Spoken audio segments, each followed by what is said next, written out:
আসসালামু আলাইকুম। ভালো আছেন? দাঁড়িপাল্লার জয়ধ্বনি আমজনতার মুখে, শ্রমিকে কয় দাঁড়িপাল্লা, ছাত্ররা কয় দাঁড়িপাল্লা, মাস্টারে কয় দাঁড়িপাল্লা, দাঁড়িপাল্লা, দাঁড়িপাল্লা। আসসালামু আলাইকুম। আলহামদুলিল্লাহ, বাংলাদেশ জামাত ইসলামী কর্তৃক নমিনেশন পাওয়ার পরে পবা, মোহনপুর, রাজশাহী 3 আসনে আজকে আমরা নমিনেশন দাখিল করলাম। দীর্ঘ 54 বছর পর 36শে জুলাইয়ের যে বিপ্লব, এই বিপ্লব উত্তর বাংলাদেশে মানুষ এখন চেয়ে বসে আছে যে বিপ্লব উত্তর বাংলাদেশ বিপ্লবের আলোকেই করতে চায়। সেই হিসাবে আমরা মাঠে ময়দানে দেখছি মানুষ সেই বিপ্লবের 36শে জুলাইয়ের বিপ্লবের আশাকাঙ্ক্ষার প্রতীককে এবার ভোট দিবেন ইনশাল্লাহ। যারা 36শে জুলাইয়ের আশা আকাঙ্ক্ষার বিপক্ষে যাবে, জনগণও তাদের বিপক্ষে যাবে ইনশাল্লাহ।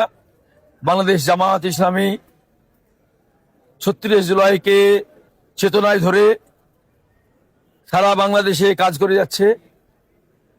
এক্ষেত্রে সারা বাংলাদেশে কথা আমি জানি, খবরে যেটা শুনি, কিন্তু পবা মোহনপুরে আমরা ঘুরে দেখেছি পবা মোহনপুরের লোক উৎসব মুখর পরিবেশে দাঁড়িপাল্লার পক্ষে কাজ করছে এবং এটা আগামী 12ই ফেব্রুয়ারিতে তার প্রতিফলন পাওয়া যাবে ইনশাল্লাহ।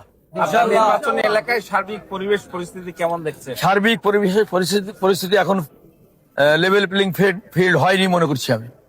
তার কারণ আমাদেরকে নির্বাচন কমিশন থেকে বলা হয়েছে যে সকল পোস্টার ফেশন উঠিয়ে নেবেন। আমরা একদিনের ব্যবধানে তা আমাদের আমির জামাতের নির্দেশে আমরা তা উঠিয়ে নিয়েছি, কিন্তু আমাদের অন্যান্য দলের ভাইদের ফেস্টুন এখনো দেখছি তার ব্যবস্থা কোনো গ্রহণ করেনি প্রশাসন।